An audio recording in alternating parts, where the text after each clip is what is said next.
Dear teachers and my dear students, myself Dr. P.K. Verma, in continuation with discussion on various topics of biotechnology, today I shall discuss polymerase chain reaction.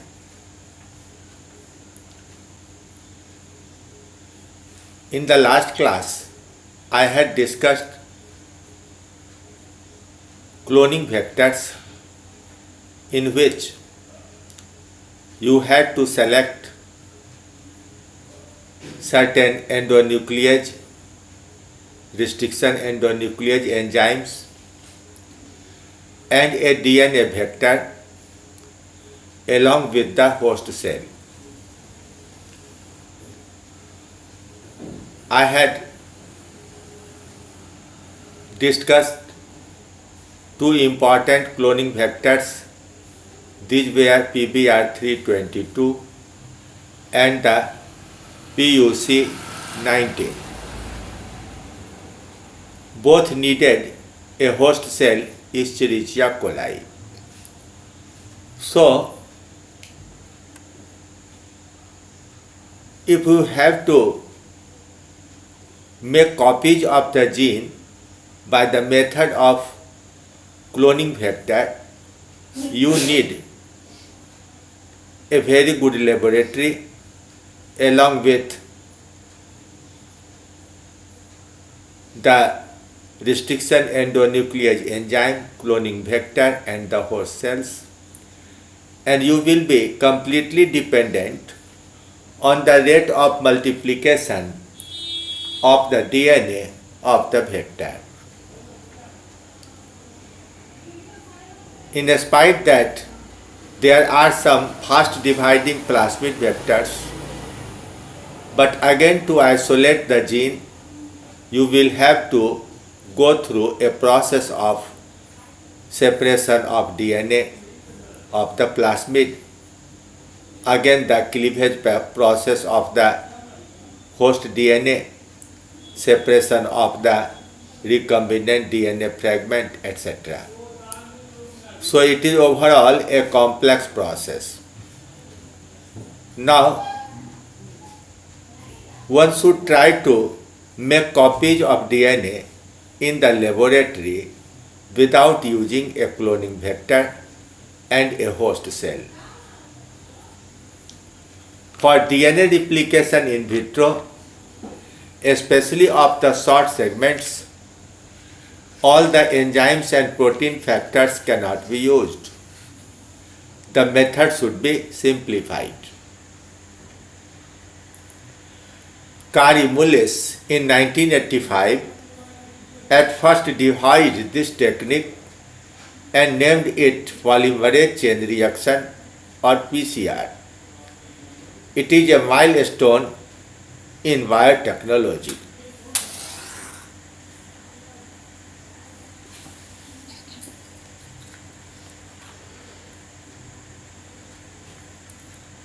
The two strands of DNA can be separated simply by heating at temperature above 80 degree or 90 degree. But at this high temperature, all normal enzymes become denatured and non-functional. Kary Mullis fortunately discovered a bacterium in a thermal spring that had temperature exceeding 90 degree. It was named as Thermus aquaticus. He isolated its DNA polymerase and named it Taq polymerase. It is heat resistant, so if the medium is heated to 90 degree, the enzyme does not denature. It is also highly stable enzyme with optimal activity at 70 to 72 degree Celsius. Later on, two more heat resistant enzymes, PFU isolated from Pyrococcus furiosus and vent isolated from Thermococcus litoralis. These two enzymes are considered as more efficient, though Taq polymerase is more popularly used since its discovery. Now the experiment needs a DNA preparation containing desired segment of DNA or the gene to be amplified. An excess of 2 RNA primers which are complementary to 3' terminals of both strands of DNA, and 4 types of deoxyribonucleoside triphosphates in sufficiently large amount so that DNA can be synthesized in many rounds. So all these three are the most wanted substance. You have a DNA. You have to multiply it into a number of copies. So what will be the raw materials needed? The raw materials are 4 types of nucleoside triphosphates, an excess of RNA primer that can be attached on the 3' terminal of both the template strands, along with the enzyme Taq polymerase. Now what is the nature of PCR primers? If you will use enzyme primase and make a short strand of RNA primer, it must be removed to copy the complete length of the DNA formed on the template strands, and again it will be a complex process to remove the RNA primer, and therefore the process was modified. Like other DNA polymerase, Taq polymerase can make DNA only if it is given primers in sufficiently large amount. So in a PCR reaction, instead of using enzyme primase and using RNA primers, ready-made DNA primers are used. DNA primers are not needed to be removed. PCR primers are short pieces of single-stranded DNA, usually around 20 nucleotides in length. 2 primers are used in each PCR reaction, and they are designed in a way that they flank the target region. That is, they are given sequences that will make them bind to opposite strands of template just at the 3' terminals, and then the complementary strands are formed in continuation with these DNA primers. The primers bind to the template by complementary base pairing.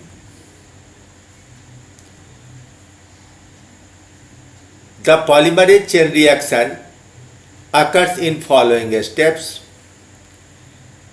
In step 1, the reaction mixture is heated to a temperature above 90 degrees Celsius to separate the 2 complementary strands of DNA. It is known as denaturation. Here you must remember that a shorter fragment of 500 to 1000 base pairs easily separates at 80 degree temperature, but up to 2000 base pairs needs 90 degree or slightly above temperature. Very long DNA cannot be separated just by heating. In step 2, the reaction mixture is cooled to temperature below 60 degree, preferably up to 52 degree. At this low temperature, the primers bind 3' terminals of DNA templates. These are more specific binding than at the 37-degree temperature. This step is called annealing. In step 3, Taq polymerase has optimal temperature 72 degrees Celsius, so the temperature is adjusted in a way that the enzyme DNA polymerase can act in full capacity. The complementary strands are formed within 2 to 3 minutes on both the template strands. In this way, the first cycle of reaction is completed and 2 double-stranded DNA are formed. It is known as extension. So just the mixture is heated from 60 to 72 degree, and without any pause the temperature is increased up to 90 degree. Here again the strands of the 2 daughter DNA will separate. To begin step 1, again the mixture is heated and the 4 strands of DNA templates are formed. That is, from the 2 DNA molecules, 4 strands of DNA templates are formed. And as soon as the temperature is lowered to less than 60 degree, annealing is completed. Again on 70-72 degree, extension or synthesis of complementary DNA strand occurs on all of the 4 template strands. In this way, after many cycles, 2 to the power n molecules of DNA can be formed. So these are the 3 steps. Denaturation at 90 degree, temperature is decreased to less than 60 degree, up to 52 degree. Annealing occurs at 58 to 60 degree temperature, and when again the temperature is increased, when it comes to 70-72 degree, extension or synthesis of complementary strands on all the template strands occur. This is the detailed diagram. You can see these are the 2 strands of DNA. They separate on heating at 90 degree temperature. When the temperature is decreased, here 55 degree in this diagram,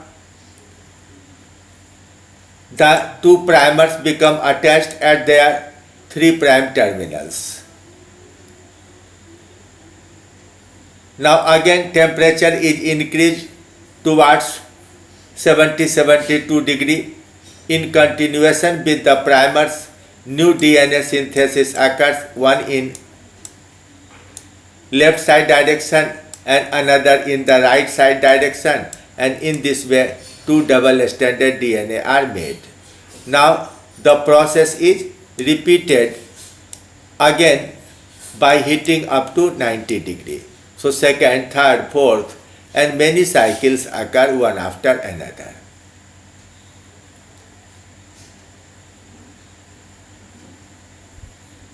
If heating and cooling is done manually, at least 3 water baths and 5 to 10 minute time is needed in each cycle. In one bath, you will put the test tube at 90 degree, shake it gently to denature the DNA double strands into single strands. Then again, you will cool down them in a water bath containing water at 60 degree temperature so that annealing can occur. Now you will use the third water bath at 70-72 degree temperature so that extension of DNA can occur. In this way you will need at least 3 water baths, and the time in one cycle will be, if you are very efficient, then also at least 5 minutes or normally 10 minutes. Therefore, for PCR, an electronic equipment named as thermal cyclone has been invented. In this equipment, the temperature can be raised to about 90 degrees Celsius and within a minute can be cooled to as low as 56 degrees by a computerized programming of heating and cooling. Again it is raised to 90 degrees. Each cycle of division takes hardly 2 to 3 minutes. So in an hour about 20 to 30 cycles are performed and 2 to the power 20 to 2 to the power 30 minute molecules of DNA can be formed. It is extensively powerful technique by which from a nanogram of DNA sample, a milligram DNA can be obtained with a very high purity and only in 3 to 4 hours. That is, from a single molecule of DNA, over a billion copies of DNA is produced. Now these are the two advanced apparatuses known as thermal cycler. These are covered from upside. They have regulating panels also. Inside the box type structure, you have to put the sample along with the nucleoside triphosphates, DNA primers and Taq polymerase. Set on the apparatus and leave it for 2 to 3 hours till all the copies of DNA are formed and all the reactants, all the nucleotides are utilized.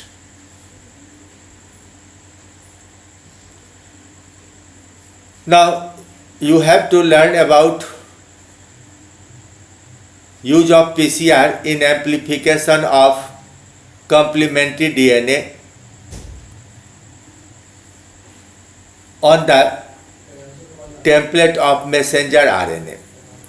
You know that isolation of DNA or a specific fragment of DNA from its source is a complex method, but you just want to isolate a messenger RNA, it is easier.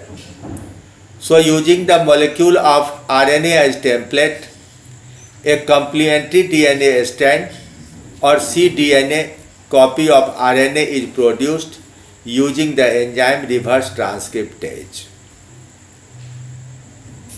This enzyme is capable of synthesizing DNA on RNA template.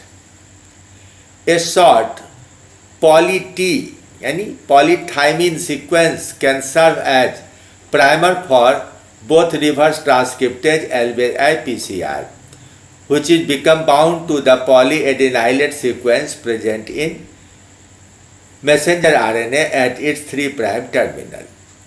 In case of eukaryote, the messenger RNA has a polyadenylate sequence at the 3' terminal, so it will make pair with thymine and it will serve as a DNA primer.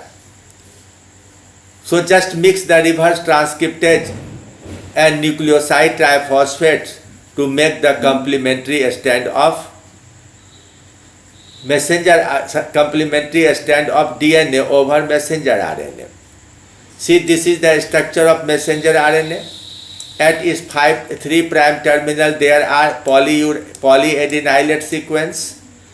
A polythymine primer is added to it, and after the enzyme reverse transcriptase is mixed in continuation with this primer, a single stranded DNA is made. RNA is digested by ribonuclease. So only single strand of DNA will be left in the test tube. A polyguanyl tail is now added to 3' terminal of this complementary DNA, that is single stranded DNA, by the enzyme terminal nucleotide transferase.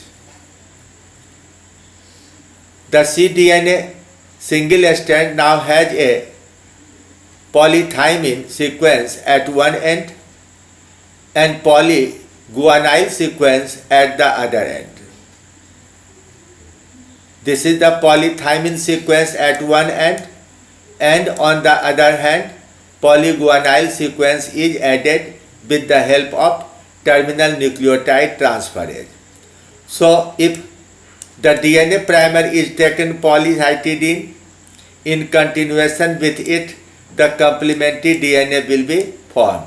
Now, at the 3' terminal, there will be poly A here like this. So, you just have to use only two type of primers, poly T and poly C.